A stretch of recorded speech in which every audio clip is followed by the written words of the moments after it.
Bismillahirrahmanirrahim. Poin pertama tentang masalah perkara-perkara yang membatalkan puasa. Perkara-perkara yang membatalkan puasa adalah sebagai berikut. Yang pertama, masuknya cairan ke dalam tubuh melalui hidung, seperti memasukkan obat lewat hidung, obat tetes, atau mata dan telinga, seperti meneteskan cairan atau obat ke keduanya, atau melalui dubur dan kemaluan wanita, seperti suntikan. Ini otomatis batal, karena masuk ya, cairan ke dalam.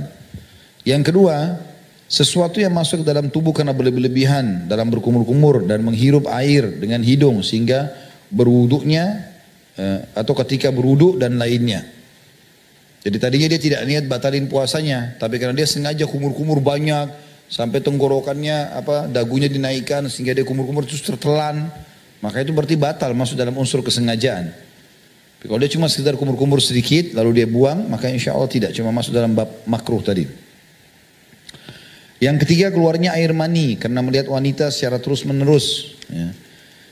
Selalu memikirkannya, mencium dan berhubungan suami istri. Ini jelas batal. Makanya masuk dalamnya ini nonton ya. Ada orang begitu Ramadan nonton film India dari pagi sampai maghrib.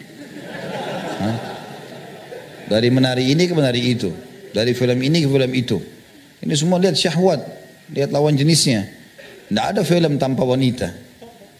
Itu pasti nilai jualnya. Wanita dijadikan komoditi bisnis itu.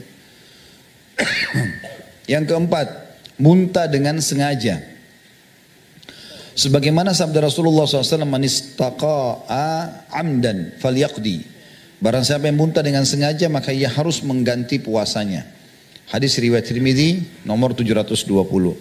Sedangkan orang yang muntah tanpa disengaja karena tak mampu menahannya, misalnya, maka hal itu tidak membatalkan puasa. Seperti misalnya orang lewat di sebuah tempat, baunya sangat tidak sedap, lalu dia muntah gitu kan. Tidak disengaja, maka itu tidak ada masalah. Tapi kalau orang sengaja ngorek-ngorek tenggorokannya gitu kan, sehingga akhirnya muntah, maka itu batal. Yang kelima, makan atau minum atau bersenggama dalam keadaan terpaksa untuk itu, tetap batal ya. Yang keenam, jadi misalnya suami ngajak istrinya, istrinya terpaksa, tidak mau batal, tapi suaminya ajak dia batalin. Dua-duanya kena pembatalan puasa. Jadi bukan karena dia diajak terus dia tidak batal. Ya. Yang keenam, orang yang makan dan minum ketika menduga masih malam, tapi kemudian nyatanya baginya bahwa fajar telah terbit. Tapi ini dia yakin ya. Jadi kalau orang itu cuma menduga-duga, dia ragu, ini sudah masuk subuh belum ya, masih gelap.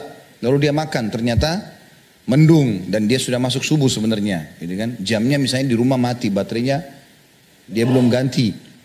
Baru dia lihat ternyata sudah terbit fajar, gitu kan? Maka ini tidak, kalau dia tidak tahu, tapi kalau dia sudah tahu masuk dalam kategori batal. Yang ketujuh, orang yang makan dan minum ketika menduga bahwa hari tengah malam, kemudian nyatanya baginya fajar, yang sudah kita bahas. Yang kedelapan, orang yang makan dan minum karena lupa, tapi kemudian ia tidak berhenti darinya karena menduga bahwa berhenti makan dan minum itu tidak wajib selama ia telah makan dan minum hingga meneruskan berbuka sampai malam. Ya kalau ada teman kita lagi makan, tidak usah ditanya dulu, kesian. Kamu gak puasa? Pas di tenggorokan nanti keselak dia. Karena nanti kita belajari hal-hal yang dibolehkan ya. Di antaranya orang kalau makan tanpa ingat, lupa dia ya.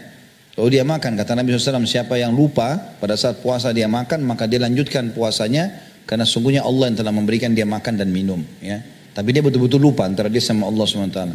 Maka selama dia lupa ya dia makan. Tapi kalau kita lihat orang lagi makan, lagi bulan puasa, jangan langsung diingatkan. Mungkin dia memang lupa gitu kan. Maka setelah dia selesai baru kita ingatkan ya. Mungkin memang dia punya udzur syar'i segala macam dijelaskan sama dia. Yang kesembilan, masuknya sesuatu yang bukan makanan atau minuman ke dalam tubuh melalui mulut. Misalnya menelan permata atau benang. Sebagaimana diriwayatkan bahwa Ibnu Abbas radhiyallahu anhu berkata, puasa itu karena sesuatu yang masuk dan bukan karena sesuatu yang keluar. Yang dimasukkan oleh Ibnu Abbas radhiyallahu anhu adalah bahwa puasa itu batal dengan masuknya sesuatu ke dalam tubuh dan bukan karena keluarnya sesuatu darinya. Seperti darah dan muntah. Kalau keluar darah nggak batal, keluar muntah nggak batal. Kecuali tadi sengaja seseorang memuntahkan maka batal. Atau orang sengaja bekam keluar darah, lalu kemudian dia lemas terpaksa harus batalin puasa. Nah itu baru masuk dalam masalah pembatalan. Yang ke-10, menolak berniat puasa meskipun tidak makan dan minum. Jika penolakan tersebut ditafsirkan sebagai berbuka puasa, tapi jika sebaliknya maka puasa tidak batal. Jadi kalau misalnya orang diingatkan, kamu sudah niat puasa belum? Ah sudahlah, gampang aja, memang dia tidak mau niat. Nanti sampai lewat fajar, ya sudah berarti tidak boleh dia puasa. Dia tidak nginapkan niat. Tentu ini sudah sangat mudah ya, orang pasti niatkan dari malam dia akan berpuasa sebagaimana saya jelaskan tadi di poin pertama atau poin sebelumnya. Termasuk membatalkan puasa adalah murtad atau keluar dari Islam walaupun dia kembali masuk ke dalam Islam. Misal dia murtad jam 8 pagi, dia kembali jam 4 sore. Misal, tetap dianggap puasanya batal. Berdasarkan firman Allah Subhanahu wa taala Az-Zumar ayat 65, A'udzubillahi minasyaitonir rajim, la in asyrakta la yahbatanna 'amaluka wa la takunanna minal khasirin. Jika kamu mempersekutukan Tuhan, niscaya akan terhapuslah amalanmu dan tentulah kamu termasuk orang-orang yang merugi. Maksud di sini adalah murtad, keluar dari Islam. Semua perkara yang disebutkan di atas adalah perkara-perkara yang membatalkan puasa dan mewajibkan orang yang melakukannya untuk mengganti puasanya yang batal. Tetapi tidak ada kafarah atau denda atasnya.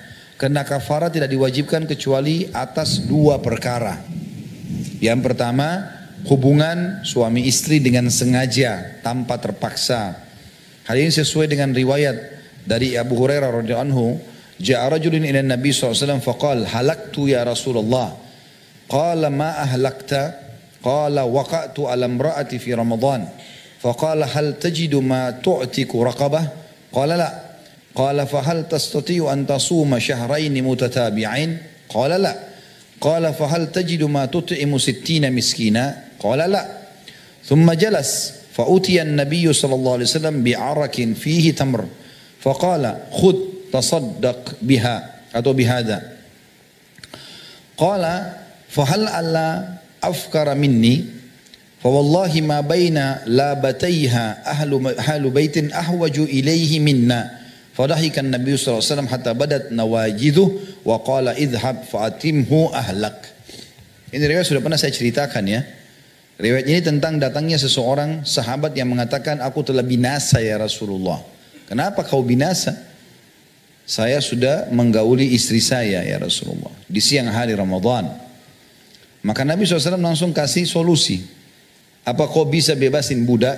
Ada budakmu? Gak ada ya Rasulullah. Kau bisa gak puasa 2 bulan berturut-turut? Ini 1 bulan saja sudah jebol ya. Apalagi 2 bulan dan berturut-turut. Tidak bisa ya Rasulullah. Kau bisa gak memberikan makan 60 orang miskin? Gak bisa ya Rasulullah.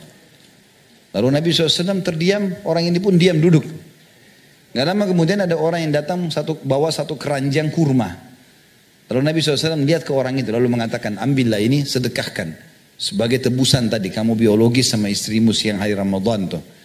Lalu uniknya orang ini mengatakan, ya Rasulullah, tidak ada orang yang lebih miskin daripada saya. Bahkan di antara 2 gunungnya Madinah ini tidak ada rumah yang lebih butuh makanan ini daripada kami. Maksudnya saya miskin, kalau saya sedekahkan saya juga makan apa? Maka Nabi SAW tersenyum, tertawa sampai urat leher beliau terlihat. Dan beliau mengatakan kalau begitu bawalah dan makanlah dengan keluargamu. Orang ini sudah batal puasanya, nggak mau bayar kafarah gitu. Dikasih kurma untuk sedekahin, dia juga ambil. Saya lebih berhak ya Rasulullah. Tapi bentuk kasih sayang Nabi SAW, Nabi mengizinkan dia pada saat itu. Ini tentu disebutkan oleh hadis Bukhari atau Imam Bukhari meriwayatkan di nomor 1936 dan Imam Muslim 1111. Ini perkara pertama yang harus ada kafarah. Hubungan biologis siang hari Ramadan. Makanya sabar. Habis maghrib sampai pagi baru. Bujang-bujang nggak ngerti masalah ini. Kasihan. Belum mengerti masalah ini. Tunggulah saatnya. Allahu a'lam kapan. Yang kedua, makan dan minum tanpa udzur atau alasan diperbolehkan. Alasan diperbolehkan misalnya musafir, dia batalin puasanya atau dia sakit, punya udzur ya. Pendapat ini adalah pendapat Abu Hanifah dan Imam Malik rahimahumullah. Dalil yang mereka pergunakan adalah anna rajulan aftara fi Ramadan fa amarahu Nabi SAW ayyukaffir. Bahwasanya bahwa seseorang tidak berpuasa pada bulan Ramadan, kemudian Nabi SAW memerintahkannya membayar kafarah atau denda. Hadis ini riwayat Imam Malik nomor 660. Dalil lain adalah hadis Abu Hurairah radhiyallahu anhu yang menyebutkan seseorang datang kepada Nabi SAW kemudian ia berkata, aku tidak berpuasa satu hari pada bulan Ramadan dengan sengaja. Maka Rasulullah SAW bersabda, i'tiq raqabah, au sum syahraini mutatabi'ain, au at'imu sittina miskina. Merdekakanlah seorang budak, atau puasalah 2 bulan berturut-turut, atau berilah makan 60 orang miskin. Hadis ini diriwayatkan oleh Imam Bukhari Muslim dan Imam Muslim meriwayatkan di nomor 1111. Jadi semua hal-hal yang membatalkan puasa.